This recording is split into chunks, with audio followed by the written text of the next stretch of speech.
Você quer criar uma marca com legado, uma empresa com legado, que vai perdurar após a sua existência? Ou você não, é uma empresa que vai nascer e morrer com você?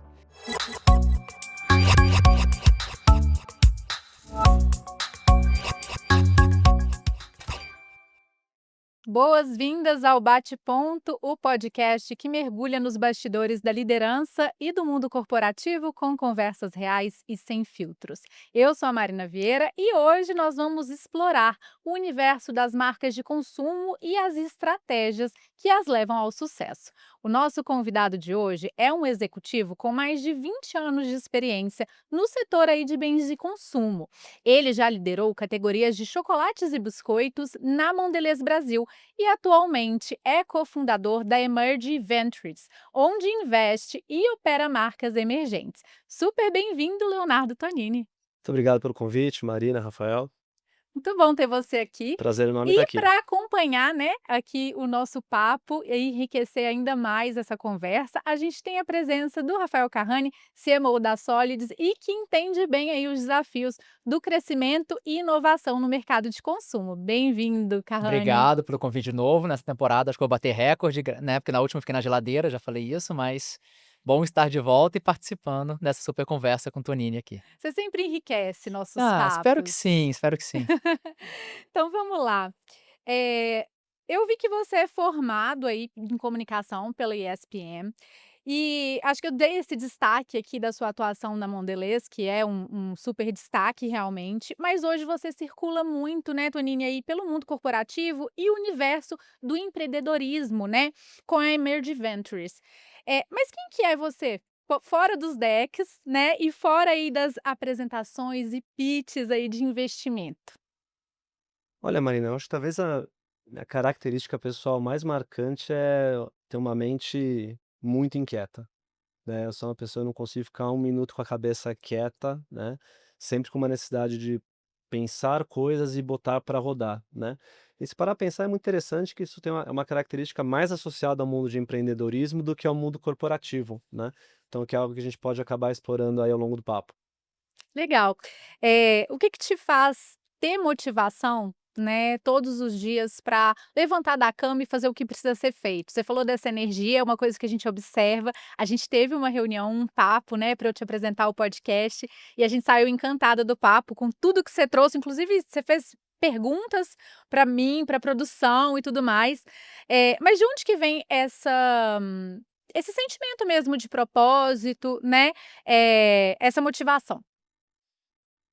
Eu acredito que tem muito uma questão de impacto mesmo, né? Eu acho que principalmente agora como empresário, investidor e empreendedor, a gente consegue ver que o ciclo do que você aprende, executa e vê resultado é muito rápido, né? Então a gente tem marcas que operam no e-commerce, é literalmente segundos para você ver certas ideias terem um resultado positivo ou negativo. Então acho que esse potencial de construir algo novo, que é o que a gente está construindo com a Merge Ventures, né, de criar as novas marcas de consumo do Brasil e, ao mesmo tempo, ter a chance de ver resultados tão rápidos, né, acaba sendo um motivador enorme para sair da cama todo dia com energia. Legal, e essa é uma característica do mercado no dia de hoje, né, Carrani, assim, essa celeridade para a gente ver um negócio nascer e performar.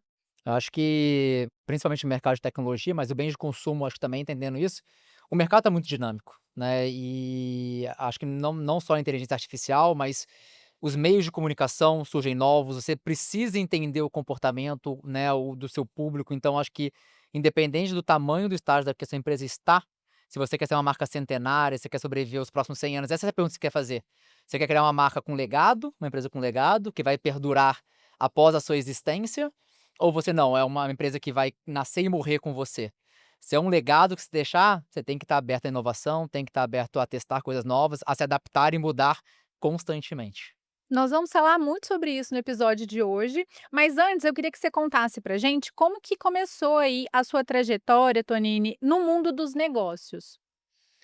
Eu acho que minha trajetória, acho que tem muito aquela história do executivo empreendedor, tem aquela questão da veia familiar, né? A minha família vem lá do Rio Grande do Sul e tinha um restaurante, durou 50 anos, restaurante grande.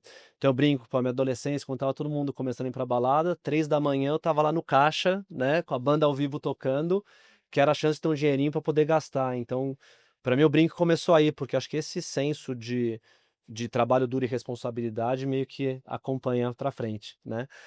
Trabalho profissional mesmo, eu comecei ali começo dos anos 2000, estágio, então passei por DirecTV, passei pela Kibom, e logo em 2003 acabei indo lá para Curitiba, né, trabalhar no programa de trainee pela antiga Kraft na época, né. Acho que a empresa ninguém conhece, mas é dona da Lacta, dona da Biscoito Sório, Clube Social, Traquinas, então grandes marcas de consumo, né. E aí acabei ficando um tempão lá na Kraft, eu brinco, entre Kraft, depois virou Mondelez, essas empresas grandes mudam muito ao longo do tempo, né. E agora mais recentemente, os últimos 3 anos, já essa jornada aí realmente bem diferente no universo de empreendimento mesmo, né, de Legal. empreendedorismo. E como que foi essa transição? Porque é uma transição de carreira, né? Olha, eu brinco que a transição começou, eu não vou dizer uma década, mas pelo menos na minha cabeça ela começou pelo menos uns 5 anos com antecedência, né. O que acontece? Sou um cara muito analítico e eu começava a perceber, para grandes empresas como no caso a Mondelez, mas podia falar da Unilever, da Nestlé, qualquer grande empresa multinacional de consumo, uma dificuldade muito grande de crescimento e de faturamento, né. E aí o que a gente via como consumidor muitas vezes é o reflexo disso, que é aquela dinâmica de começar a diminuir tamanho de produto, né.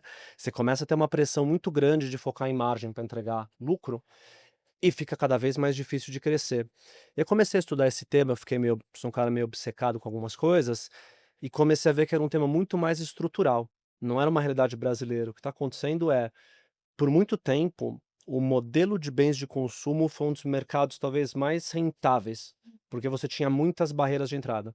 Então, por muito tempo, se você fosse uma marca grande, você dominava canal de distribuição, então você chegava na loja que marcas pequenas não conseguiriam chegar, você dominava a mídia, né, antigamente tinha TV, rádio, você precisava ser grande para conseguir pagar. Hoje em dia, com rede social, qualquer um pode ter o seu próprio canal de geração de demanda, né. E essa escala permitia você ter fábrica, para ter um custo baixo e fazer esse ciclo se perpetuar, né. Por isso que até os anos 90, começo dos anos 2000, você tem meio que as mesmas marcas de sucesso, né. O que começa a acontecer na final desse século, né, 2005 para frente, 2010, você começa a ver esse fenômeno que eu chamo de marcas emergentes. Pequenas marcas nichadas começam a falar direto com o seu público, começam a performar no que a gente chama de canal de vendas alternativo, então não está lá no varejão, às vezes vai estar no canal verde, às vezes vai estar no e-commerce, né. Até o cash and carry, né, o atacarejo foi alternativo por muito tempo, agora é o principal canal. E essas marcas começam a gerar uma conexão com esse público de nicho, começa a gerar crescimento, começa a ganhar atração, e geralmente tem algum momento cultural que permite essa marca atravessar o mercado de massa, né. Aonde que eu tô indo com essa história? São essas marcas que estão dominando o crescimento da indústria. Então você pega, por exemplo, um dado americano que eu sempre gosto de dizer que é muito impressionante. Na última década, apesar das grandes marcas representarem metade de todo o faturamento da indústria, elas só representam 25% do crescimento. E as pequenas, que representam 25% do faturamento, representam 50. Então ela tem 4 vezes mais impacto do que o tamanho dela, né. E voltando para minha decisão de carreira, eu percebi que isso era uma mudança estrutural, vinda pela internet, vinda pela digitalização, né. Falei: "Poxa, quanto mais cedo eu fizer esse movimento, maior a chance de conseguir construir alguma coisa", que é o que a gente se propõe a fazer com a Emerge Ventures, né. Então foi um bom tempo de fazer a virada mental, entender o modelo, começar a desenhar a tese, até tomar coragem, abandonar o conforto da vida corporativa, salários altos, de empreender, né. Então essa é a talvez não é a versão tão curta, mas é a versão mais real da história. E eu acho que é 2 paradas aqui. Primeiro do bem de consumo, acho que até entender você, quando você tá falando, né, com profissionais que estão ouvindo, pessoas de carreira, se o tipo de empresa que tá entrando, quando você entra numa empresa, eu sempre falo pra pessoa, pra quando me perguntam: "Que tipo de empresa você acha que eu deveria começar minha carreira e tal?" Depende, se você quer vivenciar crescimento, você tem essa energia, esse vão, vai pra uma pequena empresa. Porque se for pra uma grande empresa, aí você já falou, já tem uma saturação no mercado, já tem um crescimento. Como é que ela cresce? Como já bem falado pelo Tonini, reduzindo o custo, pra aumentar a margem. Por isso você vê tanto bens de consumo reduzindo embalagem. Tem lá, essa embalagem saiu de 300 gramas por 250 e mantém preço, né. São formas dela crescer economicamente, mas não necessariamente por distribuição, porque ela já tá em tudo quanto é lugar, e o público já tem uma penetração altíssima. Então acho que são características de profissionais diferentes que trabalham em grandes e pequenas, ambas eu acho que a gente tem muita coisa parecida, a gente fez SPM, trabalhou em bens de consumo multinacionais. Meus pais são empreendedores de varejo de imóveis, a gente não falou sobre isso, então também pequenininho, então a gente tem características muito legais, mas, eu comecei em grande empresa e eu percebi que o que eu gosto é dessa energia do crescimento, né, dessa, crescimento quando eu falo em venda, né, em distribuição. E isso de fato, marcas emergentes têm esse trabalho a ser feito de crescimento, e acho que você como profissional tem que entender isso, né, onde você dá mais, acho que é algo interessante. Mas um paralelo que eu queria fazer para tecnologia, por isso que eu falei de se adequar. O que o bens de consumo passou, né, então as barreiras de entrada eram altas, né, mas foram caindo com a tecnologia, com novos formatos, enfim, a mídia, né, então as redes sociais, o digital, né, a mídia paga digital fez uma fragmentação da mídia, né, era tudo concentrado em televisão, né, Globo, Big Brother, que ainda são grandes mídias, né, mas hoje você consegue conectar e vender com um clique, 2 cliques, né, entra no teu clica no anúncio no Instagram, no Facebook, cai no seu site, você clica e compra. Então, mudou a dinâmica. Para tecnologia, a mesma coisa. Antes tinha uma barreira muito forte, que era o próprio desenvolvedor, que era um profissional caro, ainda é. Mas hoje você tem ferramentas no mercado como a Lovable da vida, uma Bolt New, que produz os aplicativos no code. Então, o que eu acho que o bens de consumo passou, né, que aumentou a competição no mercado de bens de consumo com marcas emergentes, né, ali, o mercado de tecnologia fazendo paralelo também tá. Então, você está no mercado de tecnologia que você fala: "Não, a gente tem um produto que ninguém copia, que ninguém", isso mudou. E antigamente que as grandes marcas faziam, que é a mesma coisa que você falou de dominar, é muito interessante esse paralelo, né, parece que o bem de consumo é uma coisa tradicional e tecnologia não, que é o que a bem que você falou também, né, Tonini, que o bem de consumo, você tinha uma grande multinacional que ia lá e dominava o canal de distribuição. O que a empresa de tecnologia fazia para dominar o canal de distribuição? Ele nem precisava do desenvolvedor, ele contratava todos os desenvolvedores do mercado para não ter para concorrência. Só que isso tá acabando, como eu falei. Então tá mudando a dinâmica do mercado. Então a competição no mercado de tecnologia tá muito maior do que era há 6, 7, 8 anos atrás também. Acho que isso é interessante. Muito bom. Tem 2 coisas para comentar. Primeiro que eu acho fascinante sempre quando os meus co-hosts se surpreendem o quanto que eles são parecidos com o convidado, porque isso chama-se estratégia. Anota aí no meu PDI, por favor, tá, Boa, e da tá equipe. certa. Então, foi tudo pensado, Mas qual tá, é o as perfil comportamental do similaridades. Tonini? Qual que é o perfil dele? Tá na lista? Ele é executor. Ah, Executor executor, puro. óbvio, puro. Tá na veia. Tá Tá na na veia. veia. Então esse é o primeiro ponto. E o segundo ponto que eu queria trazer, que eu acho que tem muito a ver com a fala de vocês dois, é a questão da personalização, né. Essas marcas emergentes têm acesso hoje a um tipo de personalização de comunicação que faz com que elas consigam falar com um público que às vezes é muito nichado e que não faria sentido ali em uma outra época de negócio, né. E é uma coisa que a gente vive muito no marketing, né, Cavani? Eu acho que tem um estudo do Google, e eu acho que o Tony pode complementar bem, que fala que as maiores buscas que existem no Google é o melhor alguma coisa. Inclusive escovar o dente, melhor forma de escovar o dente, melhor, né, as pessoas querem o melhor especializado para uma dor, para uma necessidade delas. Isso também ajuda na fragmentação, né, de atenção, de mídia, de consumo, né. Eu quero fazer um bolo, às vezes, qual que é a melhor massa para um brownie? Qual que é a melhor massa? Antigamente não era, você tinha a mesma farinha para tudo. Então, assim, o mercado ele está mais exigente, né, ele quer uma coisa mais personalizada, tecnologia a mesma coisa, né, então ela quer o melhor para cada dor dentro da empresa, então você tem que ser bom em tudo que você se propõe a oferecer, você tem que procurar ser o melhor, porque é assim que o mercado está. Então o consumidor está sim mais exigente, e a gente tem que prestar atenção para isso. Eu acho que você tem marcas, né, que justamente são segmentadas para uma dor específica e atende, né. Acho que isso é bem interessante, porque tem 2 níveis dessa discussão, né. O primeiro nível, que é muito a nossa tese, tem que ter alguma coisa em comum com um nicho que tem um tamanho mínimo para justificar um negócio, né. Toda marca emergente de sucesso começa com algum nicho, né. Um exemplo que eu gosto de dar, e é um exemplo muito interessante, porque é uma das poucas marcas que estão indo muito bem, uma marca emergente que foi criada por uma corporação. Isso é muito raro, que é a Iopro da Danone, né. O caso de Iopro hoje é uma marca de mais de 1 bi de euros, tá, em, sei lá, 70 países. Ela atingiu o tamanho da Activia, que era a maior marca da Danone, em 4 vezes menos tempo, mas o caso de Iopro de sucesso tem a ver com o fato dela ter sido criada e operada como uma marca emergente. Então, Danone na época estava passando por um momento difícil aqui no Brasil. Um intraempreendedor do Brasil se conectou com um outro gerente de produto lá da Austrália, vendo essa tendência do consumo proteico cada vez maior e falou: "Poxa, a gente conhece toda a cadeia do leite, vamos entrar nesse mercado", né. Eles fizeram completamente diferente do que uma empresa grande ia fazer. Então o que que eles pegaram? Qual que é o nicho? Quem está preocupado com o aporte proteico. Tá, mas vamos mais fundo. Vamos começar no nicho de praticantes de crossfit. Mas é muito nichado, né, mas olha que genialidade. E muita intuição, obviamente, tá, não é que tinha uma metodologia. O que que você tem em comum em nichos que escalam negócio? Você tem o poder do boca a boca. Então, ao invés deles colocarem dinheiro em televisão, modelo de lançamento de marca dos anos 80, 90, 2000, eles literalmente não tinham grana. Começaram a visitar box de CrossFit em São Paulo, colocar produto, colocar faixa, né? Coisa bem raiz, bem guerrilha, né? E o que acontecia é que tudo aquilo que ajuda o desempenho de um atleta, de um praticante do CrossFit, ele vai falar com o grupo dele. Então começa a ter essa viralização, começa a ter esse boca a boca, o negócio começou a tracionar, e um produto com um preço muito mais alto que o produto normal. Então você consegue criar um negócio grande relativamente mais rápido, né. Por que eu tô dando essa volta?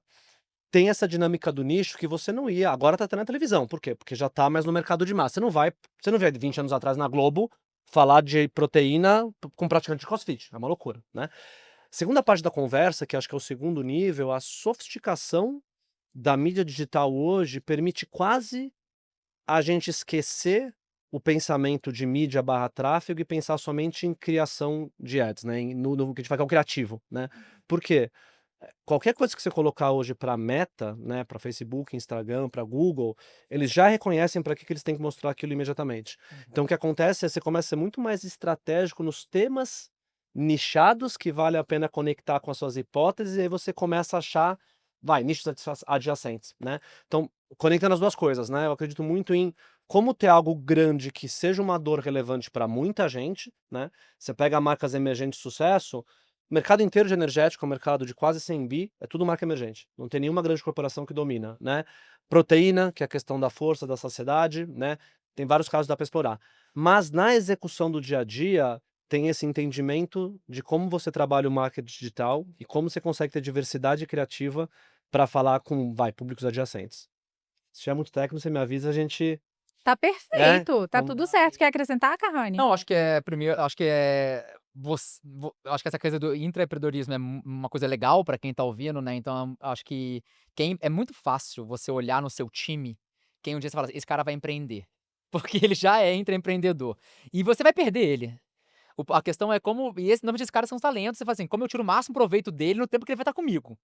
Porque uma hora ele vai sair, ele é um cara que quer criar e se você não der tarefas pra ele criar coisas novas e espaço, ele vai sair. Então acho que é importante você mapear esses intraempreendedores, porque ele tem muito potencial no seu time, né, eles são mais difíceis de lidar, na minha opinião, muitas vezes, porque é isso, eles querem coisas novas o tempo inteiro e não é tarefa repetitiva, mas ele consegue agregar muito valor. E eu acho que você entender isso, né, essa característica e ter uma parte dedicada do seu time pra isso é importante. Uma coisa que a Danone conseguiu, né, e que a gente até conversou sobre isso no almoço, né, Toninho, não é toda é muito difícil marcas grandes conseguirem ter um espaço para criação de uma inovação que realmente muda o mercado. Eu que estava em bens de consumo em multinacionais, entrava lá na categoria inovação, mudança de embalagem às vezes.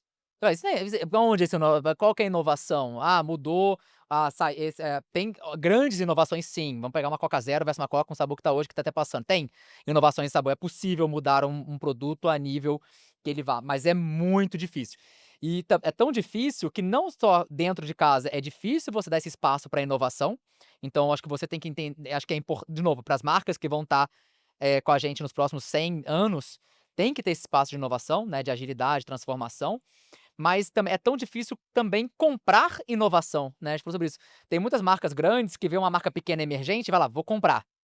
Na hora que compra, essa marca some, ou ela perde a força, ou ela deixa de se falar com o nicho dela, com a especialidade, e ela fala: "Não, vamos transformar essa marca, se ela é forte, né, então ela sozinha cresceu aqui, fez seus 10, 20 milhões sozinhos, vamos botar na TV e falar com todo mundo", e não bate a expectativa que a empresa queria, aí acaba perdendo valor e acaba morrendo as marcas. Então a quantidade de marcas que morrem por serem compradas e pela não entendimento, né, daquela comunidade ou daquilo, né, e só para finalizar, você falou do CrossFit, né, de entender a comunidade CrossFit. CrossFit, para quem sabe, não é uma prática esportiva, é uma seita, né, então, é uma comunidade forte. Então, de fato, Você como ali praticante do minha CrossFit. esposa eu falei pra ela quando ela virou crossfiteira depois que eu casei. Eu falei: "Se eu perder você pro crossfit", porque eu já perdi amigos pro crossfit, e a gente vai separar. Então, tá na régua ali, mas é importante. Mas é uma comunidade, e acho que, e eu tô brincando, mas é importante sim você entender essas comunidades fortes, mapear, porque crossfit é uma comunidade.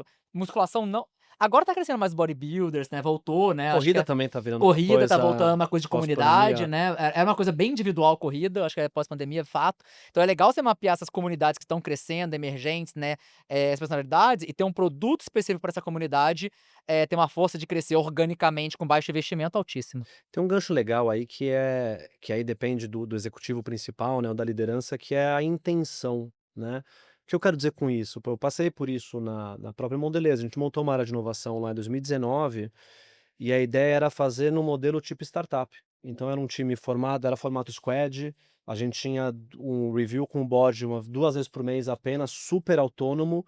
Foi um baita sucesso, né, o negócio escalou muito rápido, mas o escalar muito rápido dentro de uma organização grande não vai ter impacto econômico, né. Então, pô, você cria uma startup de 100 milhões de faturamento, numa Nestlé que fatura mais de 20, nunca vai ganhar a atenção da liderança, né. Então, acho que uma leitura equivocada, muito fala: "Ah, o grande não sabe inovar", né. A questão não é o saber ou não saber, é muito mais a necessidade ou não, né. "Pô, mas eu preciso", o que não pode acontecer, isso sim eu falo de intenção, é o que eu brinco que é o se enganar, né. "Vamos criar a área de inovação", e você bota lá uma baita equipe fazendo um monte de coisa que não vai mover o ponteiro, né. Aí é secar gelo, assim, não faz nenhum sentido, né. Por isso, para o mercado de consumo eu acredito tanto que eu montei uma empresa para fazer isso, mas eu acredito muito nesse modelo de entender qual que é a vocação de cada empresa em cada estágio, É. né. Uma empresa grande, cada vez mais, você tem um domínio até de liderança da área de vendas e da área financeira, é natural, né. Por quê? Porque o teu grande tua grande força tá no controle da distribuição, né. Você é como você chega no mercado, você chega melhor que os outros, né.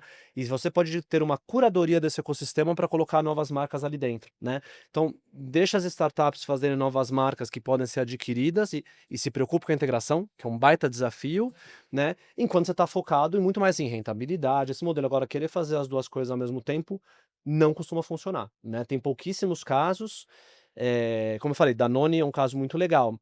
Vocês conseguem pensar, vocês, como consumidores, alguma outra marca recente com menos de 10 anos de sucesso? Tem centenas, agora que vem de uma grande empresa.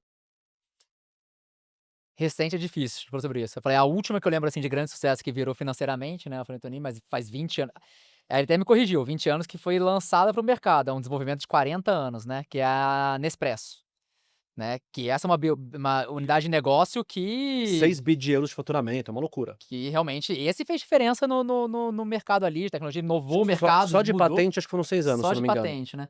Então é um case, é um pouco, então são pouco, é tão pouco que você pensa. E tem um dado de M&A, você falou que é difícil a integração pós, deixa comprar, que se eu não me engano, se não é maior do que eu vou falar, porque era bem alto, 7 em cada 10 M&As falham nos primeiros 2 anos. Então compra, não sei o quê, e depois dissolve, não deu certo, seja por sócio, por cultura, por produto, por lógica. É difícil integrar, né, uma cultura de startup de alto crescimento, de teste ali, ou um produto nichado, numa grande máquina e incorporar. Então, é um jogo que a empresa tem que estar aberta a isso também, né. Então não querer matar o que fez aquela marca crescer até agora. Você não pode ir lá e querer impor os seus processos ou tudo que você faz, porque aquilo pode virar contra você. Tem um conceito lá, o pessoal da consultoria McKinsey fala muito disso, né, que em inglês eles chamam de bolt-on, aquisições bolt-on, que é complementar, mas o que significa? O bolt-on é quando uma empresa muito grande compra uma muito menor, né. Então o que eles aprenderam tende a dar muito certo quando você faz isso em sequência, porque você começa a ter muitos aprendizados de escolher as melhores empresas, de entender como fazer a integração. Muitas vezes no começo você vai dar acesso à compra de matéria-prima porque você compra melhor. Você não vai integrar a equipe de vendas. Esse cara é mais fácil vender Coca-Cola, é mais fácil vender Verde Campo, que é até um caso real, né? Pô, um gira 200 vezes mais que o outro. É óbvio que a equipe de vendas não vai focar, né? Então acho que essa dinâmica, né, de pô, ter uma estratégia de M&A para te ajudar no crescimento acaba sendo honestamente, acho uma questão de sobrevivência, né. Tem uma estatística impressionante hoje no mercado de consumo, você nunca teve uma vida tão curta dos CEOs, né. Só nesses últimos 6 meses saíram CEOs da Nestlé e da Unilever, né, 2 das maiores empresas do mundo, então não estão sobrevivendo, né. O tamanho do desafio desse mercado é enorme. Ao mesmo tempo, um mercado gigantesco, cresce pouco, mas cresce, ele continua sendo um mercado com baita espaço para ser transformado, né. Tonini, você fala que o grande erro aí das marcas que são emergentes é confiar só no produto para crescer, né, a gente leu isso aí, fazendo uma pesquisa no seu LinkedIn. O que que faz uma marca realmente escalar, né, no mercado que a gente vê atualmente? Olha, vou falar um pouco da nossa tese, que eu acho que vai responder bem essa pergunta, né. A gente adaptou para o Brasil um modelo inspirado no private equity, que é o quê? A gente não coloca apenas dinheiro em marcas de potencial, a gente opera essas marcas, né. Porque a gente percebe que, pô, no Brasil, geralmente, você tem um fundador de bem de consumo, ou o cara é bom de marketing, ou o cara é bom de vendas, ou o cara é bom de produto, não dá pra fazer os 3, né. Então precisa ter essa capacidade de entrar e operar, né. A gente busca empresas que faturam de 10 a 50 milhões anualmente, ou seja, que deu algum sinal de tração, seja por marca, seja sobre negócio, seja sobre perfil do fundador, né. E aí o que a gente sempre olha que não é uma condição exclusiva para dar certo, mas se não for, né, se essas condições não existirem, a chance de dar errado é muito grande, a primeira que não é tão sexy é a margem bruta alta, né. O que acontece? Você obviamente como pequeno empreendedor, você sempre vai ter um custo por unidade de produto muito mais caro que os gigantes. Então é natural pensar: "Pô, eu preciso brigar com preço, eu vou abrir mão de margem". Quando você faz isso, você basicamente, mesmo que você tenha algum diferencial, você não consegue nem mostrar. Os casos que dão certo costumam pensar o quê? Tendem a ser coisas mais diferenciadas, um produto tem uma importância, não é a única, mas tem uma importância, mas que você consegue justificar um preço ao consumidor mais alto, com uma margem bruta alta, saudável, que vai te permitir, de alguma maneira, reinvestir nesse negócio, começar a gerar conhecimento de marca. Então, margem bruta alta é fundamental. O segundo elemento, tem que resolver alguma dor real, né. Muitas vezes o que eu percebo nas conversas com os fundadores, é que eles criam para eles mesmos, né. Então, às vezes, não é aquela questão de: "Poxa, você tem essa", às vezes dá certo, né, mas muitas vezes o fundador demora para perceber que tem que ser um ajuste, que tem algum ajuste para ser menos para ele e mais para um certo nicho, né. Então acho que é essa capacidade de resolver alguma dor de algum nicho, e esse nicho demonstrar um interesse real acaba sendo muito importante, né, senão o risco você começa a ver um faturamento que eu chamo faturamento vazio.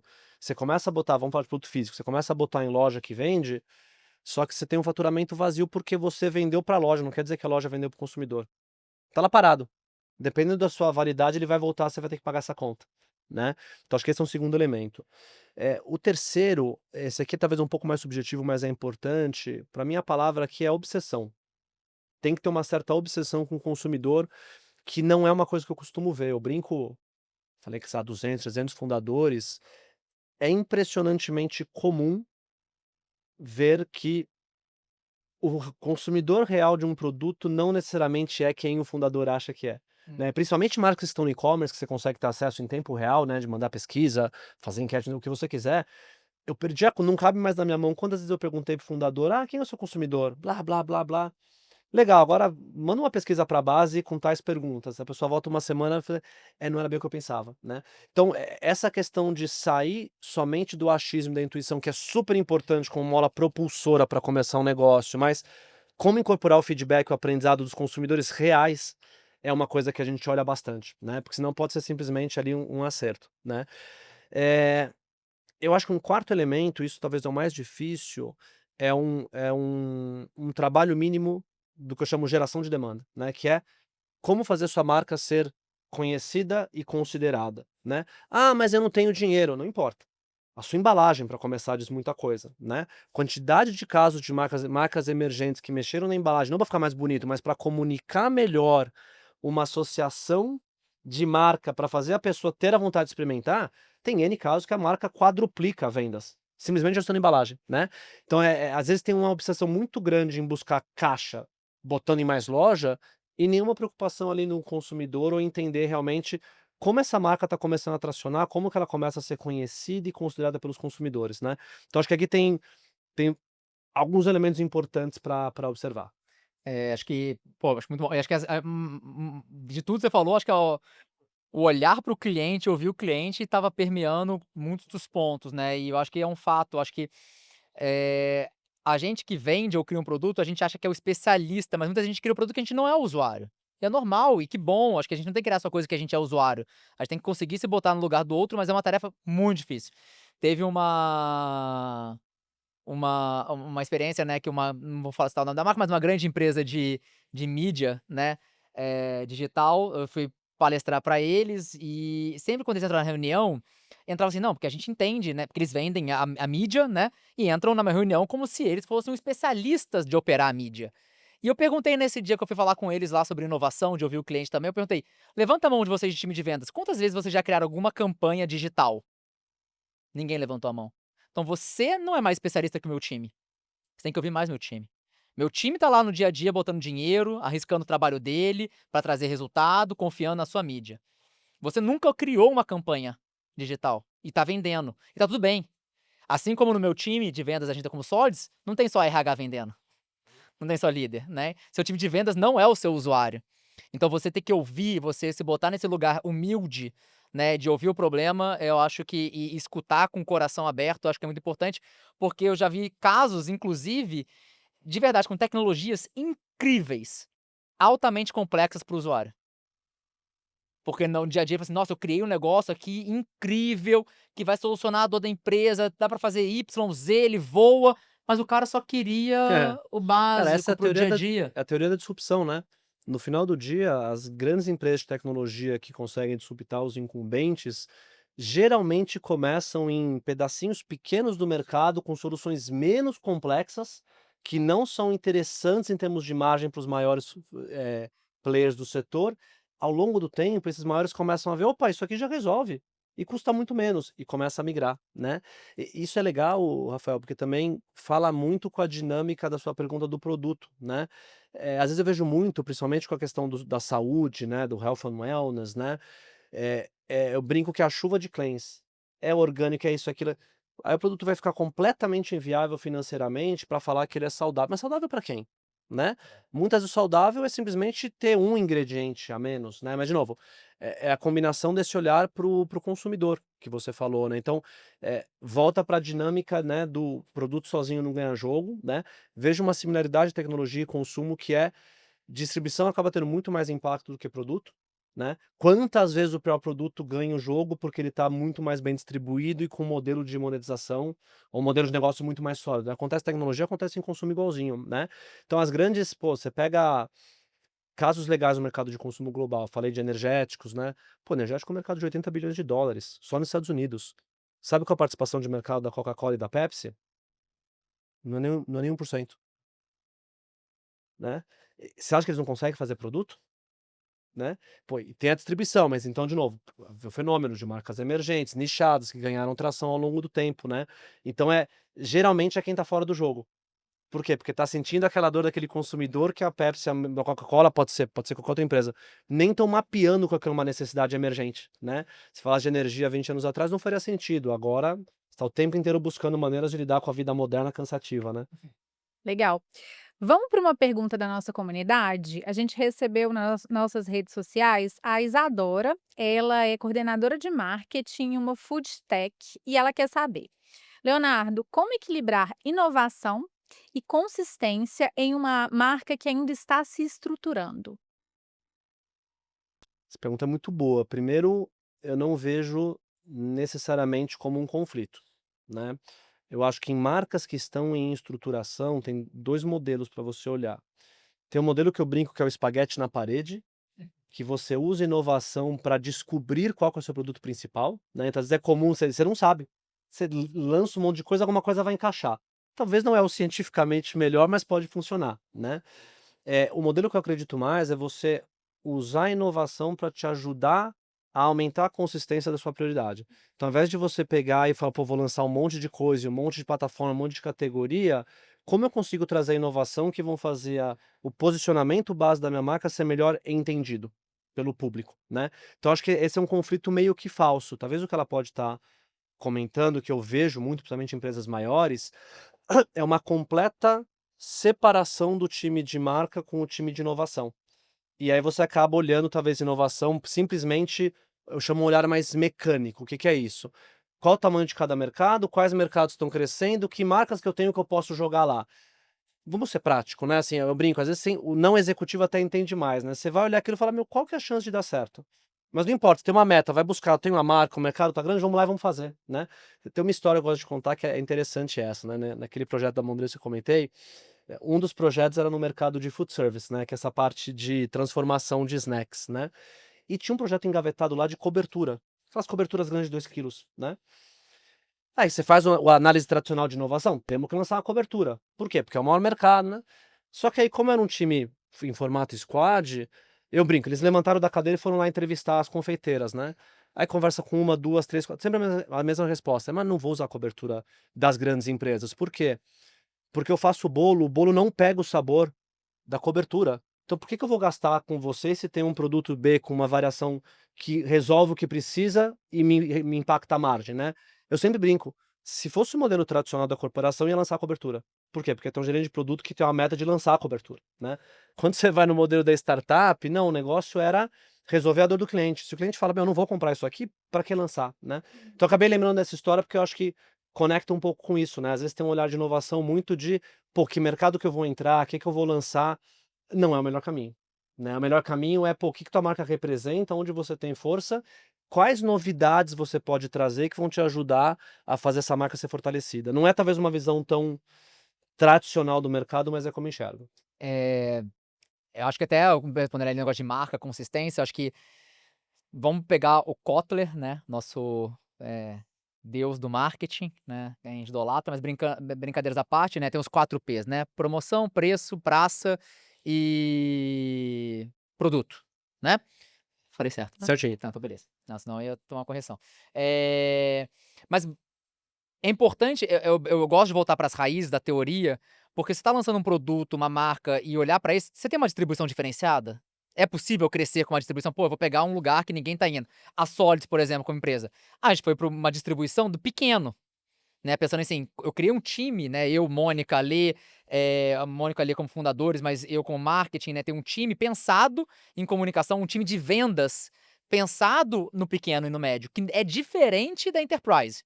É diferente das grandes empresas, né. Então a distribuição, o nosso modelo de distribuição quando eu jogo para tecnologia, é um pouco diferente, que tem a ver também com o IOPRO que teve, né, além da comunidade de distribuição, né, enfim, você tem, pontos diferentes, né. Você tem preço, que para mim deveria ser o último olhar, eu concordo 100%. Na verdade, se você aumentar preço pode trazer mais clientes, as pessoas pricing, né, o estudo do preço é uma ciência maravilhosa, então baixar preço pode atrapalhar na venda. Eu gosto de usar isso como exemplo, como evento. Quando a gente faz um evento e a gente baixa muito o preço do evento, você às vezes não vai trazer um público qualificado como você quer, né. Quando você traz um grande ticket no preço de um evento corporativo, por exemplo, vai custar R$ 1.000, R$ 1.500, às vezes você consegue vender mais rápido do que vender um ingresso a R$ 100. Então, assim, preço é uma dinâmica incrível. Mas quando ela pergunta de marca, e eu acho que o mercado hoje, porque de fato quando você pensa em produto, não é que não tem espaço para criar novos produtos, inovação não, mas é cada vez mais difícil. Para mim hoje em dia é cada vez mais difícil surgirem produtos novos, disruptivos no mercado, né, então assim, é muito difícil. E aí quando ela fala de marca, consistente, eu gosto de arriscar tudo. Se eu fosse abrir hoje uma marca emergente nova, eu ia pegar tudo que os players estão fazendo da minha categoria, do meu produto, e ia fazer totalmente ao contrário em termos de marca. Eu gosto de ter, porque é o meu jeito de diferenciar, é o meu jeito de me destacar.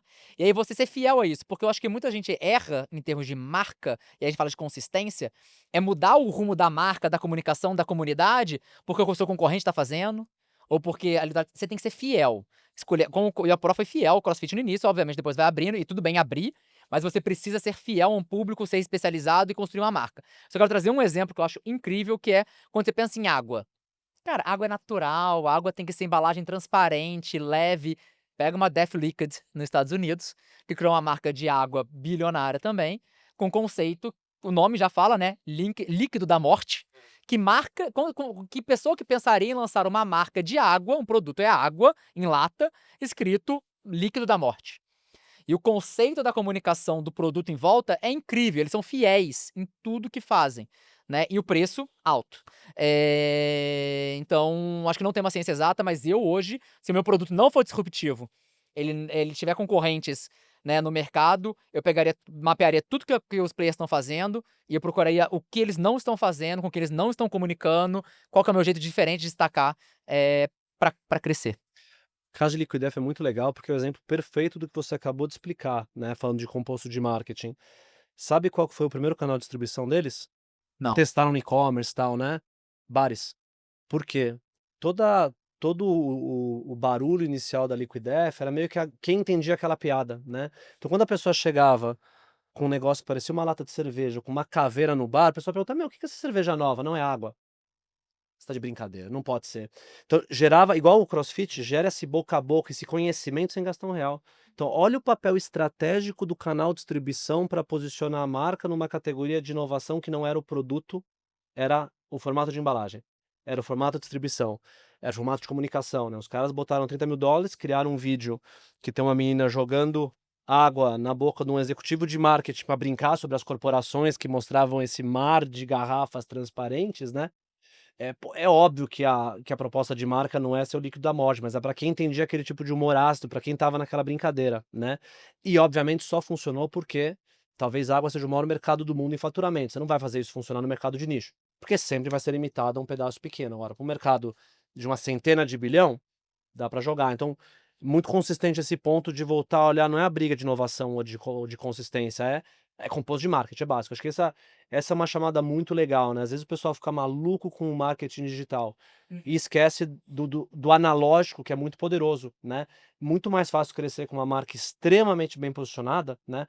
O marketing digital vai funcionar muito melhor para uma marca bem posicionada, do que você ser ninja e conhecer todas as técnicas de marketing digital de uma marca que não tem clareza de posicionamento, né. Então acho que esse é um erro que eu vejo bastante, né, você ficar muito especialista em um pedacinho das coisas, né, ou em inovação, ou em produto, ou em precificação. Tem áreas hoje de, geração de receita, né.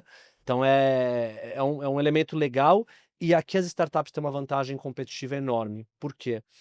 É absolutamente natural nas grandes corporações que essa responsabilidade seja compartilhada e separada. Você tem uma área para fazer uma coisa, você tem uma área para fazer outra coisa, juntar, quebrar os silos é um grande problema, né. Na startup não, principalmente no estágio realmente inicial, o fundador decide tudo. Então ele pode pensar e fazer teste do composto de marketing em tempo real. Voltando para sua pergunta anterior do que a gente busca, né, talvez essa capacidade de testar o composto de marketing antes de escalar é o elemento mais importante na fase muito no estágio inicial ali, quando a marca fatura ainda muito pouco, né. Vamos falar agora sobre o futuro do setor aí de consumo? O que que vocês acreditam, que vai mudar radicalmente nos próximos anos? O que que podemos esperar por aí? Eu acho que já está mudando, né. Eu acho que um primeiro elemento que eu trouxe lá no começo do papo, há 15 anos atrás você tinha um domínio das grandes organizações que era quase impossível de entrar, e esse fenômeno que eu estou construindo no Brasil com o nosso time na Emerge, é uma aposta numa mudança do futuro, que é o consumidor tem cada vez mais interesses diferentes e quer cada vez mais experimentar outras marcas que resolvam necessidades que não sejam somente as necessidades iguais para todo mundo, que somente grandes marcas podem responder, né. Eu acho que essa é a principal mudança. Eu acho que parece uma mudança pequena, mas o impacto ele é enorme para todos, né. A começar para a liderança de grandes empresas. Você fazer um modelo de crescimento e gestão de uma grande empresa hoje, como você fazia 5 anos atrás, você está perdido. Eu acabei de comentar que vários CEOs de empresas zilionárias estão sendo demitidos, né, porque não estão conseguindo se adaptar ao mercado, né. Mas vale para todos os atores da cadeia, né. Você pensa o modelo, olha o que está acontecendo com o modelo de varejo no Brasil, né, olhem o que o atacarejo virou em 15 anos, e Carrefour e Pão de Açúcar que praticamente desapareceram como bandeiras, né. É a mesma coisa para fornecedor, ou seja, acho que toda a cadeia está mudando a partir da escalada da digitalização, que é um fenômeno, vai, em escala de 15 anos para cá. Então acho que a gente mal começou a ver, né. Pô, estamos gravando isso aqui em abril, acabou de sair semana passada a nova atualização do GPT, que você começa a fazer criativo estático, você não precisa ser designer. Você pega a referência de foto e manda fazer. É óbvio que isso não vai ser completamente escalável, mas olha como o modelo de geração de conteúdo que há poucos anos atrás era dominado por grandes agências com produtoras e ambientes milionários, de repente está na mão de qualquer um, né. "Ah, a qualidade não é igual", eu sei, né, mas às vezes o 70, 80% de qualidade em escala é muito mais relevante do que fazer aquela coisa artística perfeita que você nem vai ter grana para distribuir, Uhum. que é uma coisa que a gente conversou, né. Então assim, resumindo, para mim a digitalização, o impacto disso em toda a cadeia atrapalhando a vida dos grandes e dando mais chance para os pequenos, é a grande mudança, né. Outra coisa que acontece, que também o Rafael comentou, você não vê mais aquelas grandes aquisições de consolidação gigantescas como no passado, né. Aquelas fusões de Diga. 10, 20, 30 bi. Por quê? Porque não se paga, né. Então olha que interessante, o modelo que deu certo, travou. E as grandes empresas não entenderam ainda qual que é o novo modelo. Por muito tempo vamos Ambev, né, vamos continuar consolidando, né. Chega uma hora que não funciona mais, né. Então o que que eu acho incrível disso? Tem um espaço de reinvenção no mercado. Então assim, eu tô tomando o meu rumo aqui, criando investindo, comprando e escalando marcas emergentes, tem pouca gente no ecossistema de consumo do Brasil fazendo coisas parecidas ou até diferentes das minhas, né, para tentar jogar nesse modelo. Então eu vejo uma oportunidade incrível de testar novos modelos, fazer coisas novas nesse modelo de mudança, né. Acho que talvez nunca vi um potencial tão grande de acertar empreendendo em consumo como eu vejo hoje em dia. Foi um pouquinho longo, mas acho que é um tema que eu sou apaixonado. Eu achei essa pergunta muito difícil, porque a única certeza que eu tenho é que vai mudar. Sim, é a única certeza que vai mudar. Pra onde vai mudar é difícil, mas assim, existem tendências. Eu acredito muito que tem a ver com distribuição, mas, que ainda acho que é a força de uma marca como a Coca-Cola, como o McDonald's, e tudo mais, que eu acho que é a facilidade de compra. Eu acho que é algo muito importante, ser simples, fácil, acessível. Então, acho que até isso olhando, né, o mercado como tendência do passado, né, e cada vez mais acelerando, antigamente você comprava uma TV, você: "Tudo bem, vou esperar um mês pra chegar na minha casa". Hoje em dia você quer amanhã. Então o imediatismo da compra, né, de ter algo fácil que vai chegar na tua casa com rapidez, etcétera, né, é algo muito importante. Isso para bens de consumos duráveis, uma segunda é o pós-compra, então serviço de atendimento, né. Tem um estudo que falou assim, eu já ouvi várias palestras, falou assim: "O consumidor está menos fiel". Eu não acho que você que não está sendo capaz de atender as expectativas dele, por isso que ele não está fiel. Ele tá, se você fosse, se você tivesse um bom serviço, né, "Pô, meu computa meu me comprei uma TV, ela deu um problema", você foi lá e resolveu o problema dele? Então hoje o produto, alguns produtos, né, não vou dizer todos, eles têm uma camada de serviços que tem que também, vir junto e cada vez com mais qualidade, né, no atendimento, no suporte, etcétera. Acho que é interessante. Às vezes o consumidor não estava com você por fidelidade, né, ele só não tinha outra Não tinha opção. outra opção. E a barra dele era baixa, né, e agora a barra dele tá alta, mas ele é fiel. Se você cumprir as expectativas, atendeu, tem várias marcas que eu sou fiel, né. Eh, Terceiro é a hiperpersonalização cada vez mais, né, então hoje fala de vitamina, vai chegar um momento que eu acredito muito que a pessoa vai querer, assim, a vitamina feita para mim. Isso tá longe ainda, né, acho que em termos de, porque é difícil dar escala. Aí é o ponto que você tem que andar junto, né, mas imagina no futuro, né, você vai lá, produz a vitamina que lê o seu sangue, que não sei o quê, e já tem as vitaminas, e vai produzindo. Então, isso é uma tendência muito forte, essa hiperpersonalização para a sua dor específica, como eu falei do melhor, eu acho que isso é algo inevitável. Eh mas acho que com tendência eu vejo também marca crescendo força, né. Então, como eu falei, acho que muitas coisas, acho que tem um movimento de marca cada vez mais, de novo, baixa barreira de tecnologia, né, então acessibilidade, menos barreira de entrada, mais entrantes e tal. Então como é que você está construindo marcas fortes, né. Eu acho que isso, e para todos os mercados, né, de consumo, seja de bens de consumo físico, tecnológico, como eu falei. Então quem falava de marca, investir em TV, em marca, em tecnologia, era muito difícil, porque o produto sustentava. Então, mas eu acho que marca é algo que cada vez mais vai tendo essa força, né, essa construção de identidade e posicionamento, como você falou, né, também ter um posicionamento claro. Qual que é o seu, para que você veio para o mercado? Está claro para o seu consumidor? Se você quiser falar com todo mundo, você acaba falando com ninguém. Isso, né, para quem está construindo. Então, posicionamento é algo que vai ser muito cobrado. Uma coisa bem legal que você me fez lembrar da sua fala, que é, muitas vezes a pergunta é o que vai mudar, né, mas talvez a melhor pergunta é o que não muda, Porque não né. muda. Tem uma frase do Jeff Bezos muito legal que ele fala: "Meu, como que ele construiu a Amazon, né, porque ele atacou uma necessidade que nunca vai mudar, as pessoas sempre vão querer produtos melhores, que chegam mais rápido e pagando mais barato, né, Exatamente. que é o que a Amazon fez. Então às vezes tem muito isso, é muito do que eu enxergo no mercado, tem muito a busca da última moda, mas se você vê todas as marcas emergentes que deram certo, elas atacaram necessidades que estavam aí desde sempre, né.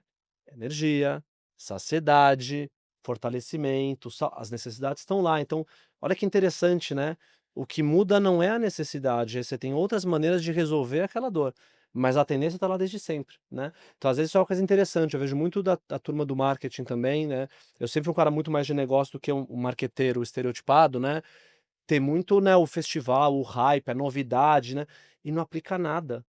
É devorador de conteúdo enorme, não consegue botar e aplicar e fazer o básico bem feito. Então, É. acho que essa é uma coisa legal de pensar também, né, legal, você gosta de tendência, mas o que que você está aplicando na prática, né? Você está querendo aplicar alguma coisa porque você gosta ou porque você vê um sinal que o consumidor pode ter interesse por aquilo, né? Então acho que essa também é uma provocação legal para quem está acompanhando a gente, né, que às vezes, voltando para a pergunta anterior, a inovação está em resolver uma necessidade que está lá desde sempre de um jeito novo, e não querer criar uma nova necessidade, né? E só pra acho que eu até esqueci de uma tendência que eu acho que tem a vantagem de coisa de ferrar também, tô nem especialista, mas de marcas emergentes aí, porque as pessoas também, elas as pessoas a gente confunde o consumo, de novo, da forma mais literal dela, que é comprar o produto. As pessoas compram um ecossistema, ela compra uma comunidade. Eu vou dar só um exemplo, tem a famosa guerra da Apple versus, iPhone versus Samsung. Se eu for só olhar produto por produto, tem vários reviews que falam que o Samsung é melhor. As pessoas não estão comprando um produto, elas estão comprando um ecossistema, isso que eu tô falando, assim, o que que essa marca, né, o que que esse produto me traz de atributo, né, ou de identificação com uma comunidade. E eu acho que tem uma vantagem das marcas emergentes, que é difícil fazer isso uma grande, mas que é, hoje cada vez mais também o consumidor não quer só o CNPJ do produto, ele quer saber o CPF por trás. Quem são os colaboradores dessa empresa? É uma comunidade que eu quero fazer parte? Então, cada vez mais o consumidor, e acho que isso que é legal, por isso eu acho que eu não sei se eu concordo com essa fase da fidelidade, porque se o consumidor encontra uma empresa que tem uma comunidade, uma cara, um comportamento, uma cultura similar a dele, ele vai ser fiel. Então, essa vantagem da pequena, de mostrar os bastidores, de trazer o dono, né, quem são as pessoas que trabalham lá dentro, né, de ter essa conexão que vai além do produto, é algo que também o consumidor busca muito em termos de consumo, né, ele tá mais educado, né, ele não, antigamente você conhecia o produto na prateleira do supermercado, e aí a gente disputava espaço de gôndola, né, o share of shelf. Eu comecei meu estágio era medindo gôndola, eu lembro até hoje, em trade. Então, hoje em dia, você não precisa ter o maior espaço na gôndola, necessariamente. Óbvio que ajuda, mas é porque as pessoas tem um espaço anterior de educação. Então acho que você tem uma vantagem como emerging market, uma marca emergente criando, de dar identidade, né, e mostrar as culturas da empresa e levar isso, obviamente, para o todo. Eu acho que isso é muito importante também. Volta ao que você falou antes, né, essa é uma questão de escolha, né, quando você está num nicho, mais importante do que o que você é o que você não é. O que você não é, te ajuda a deixar muito claro para quem você é, e isso tem uma relação que acaba sendo muito mais intensa, essa sensação de que foi feito para mim, de que uma marca de massa que é feita para todo mundo, né. O grande desafio que a gente tem com o modelo de negócio é qual que é o momento de atravessar isso para um grupo maior, porque senão não vai ter uma lógica econômica de investir em marca emergente que vai ficar nichada para sempre, né, esse é sempre nosso maior desafio. Tonini, a gente está chegando quase no finalzinho do nosso papo, mas agora a pergunta mais importante: qual que é o legado que você quer deixar com a Emerge?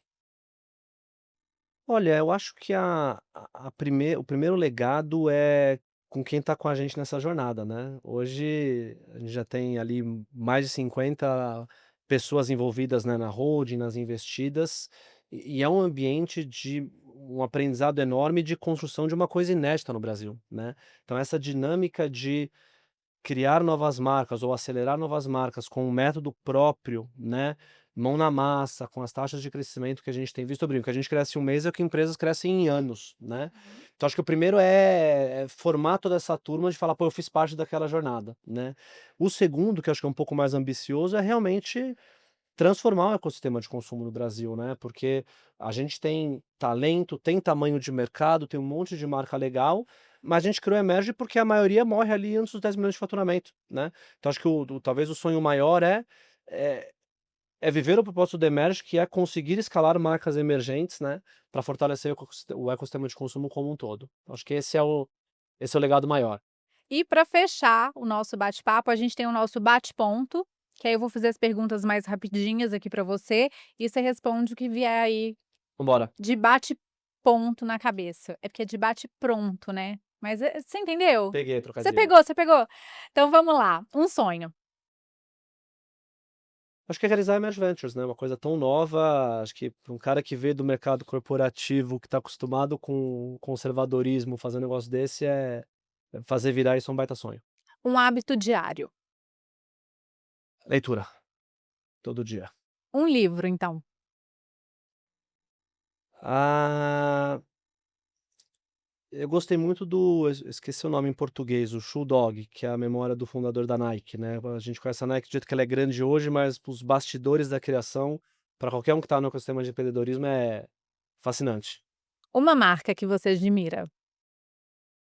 Eu acho incrível o trabalho que a On está fazendo, né, também eu falei da Nike, a On, novo entrante, o negócio faz já 2,5 bi de faturamento de dólares, é uma coisa incrível como estão performando num mercado extremamente difícil. E um aprendizado recente. Acho que um aprendizado bem legal é não sabe aquela coisa de você não sabe que você não sabe, né? Eu tenho visto muito nossas investidas estão crescendo muito rápido, então o que acontece é que, pô, uma empresa que fatura 10 milhões com 5, 10 colaboradores não é a mesma empresa que fatura 50 com 30 colaboradores.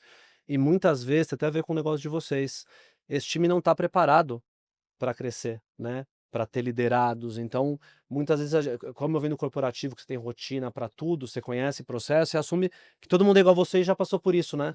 Na verdade não, então às vezes tem que fazer o treinamento do básico, que a pessoa nunca viu aquilo na vida, então, tão simples quanto na dúvida vai lá e pergunta, sabe. Às vezes a gente assume que todo mundo sabe o que está falando, não sabe, né, principalmente quando você tem esses movimentos de transição de carreira. E se você pudesse tomar um café com pão de queijo, com qualquer pessoa do mundo, quem que você escolheria? Olha, eu falei do livro dele, o Phil Knight, o fundador da Nike, seria um cara muito interessante para conhecer os bastidores dessa história. Que é o que a gente vai fazer agora, tomar um cafezinho com pão de queijo. Tonini, obrigada por aceitar o convite. A gente sabe toda a logística, né, de agenda que precisa ser feita para vir aqui a BH. Foi bom que você conheceu nossa sede, agora a gente vai tomar um cafezinho, mas foi muito importante para a gente, trocar com você, ter acesso aos seus insights. Obrigada por contribuir. Não, eu que agradeço o convite, uma delícia de papo, espero que a turma acompanhando a gente goste também. E garantindo o meu emprego e minha vaga de host nesse podcast. Karrane, obrigada por estar aqui comigo de novo. Obrigado pelo convite, mas para quem está ouvindo, quem prestou anotou, se você tem entre 10 e 50 milhões de faturamento, se tem uma boa margem bruta, se você tem um bom posicionamento, manda uma mensagem para o Tonini no LinkedIn, não é isso? Isso aí, É Leonardo isso. Tonini pelo LinkedIn. Que aí ele vai avaliar, vale a pena. Olha, já aproveitando para fazer negócios. Tem que ser. Gente, a gente fica por aqui. Se você quiser, pode nos seguir nas redes sociais. Por lá nós somos Sólides Oficial. Muito obrigada por você que acompanhou. Ative o sininho aqui no YouTube. Acompanhe os nossos conteúdos. A gente trabalha todas as semanas para subir novos conteúdos e você não ficar por fora de nada. Eu espero vocês aí no nosso próximo bate-ponto. Até lá!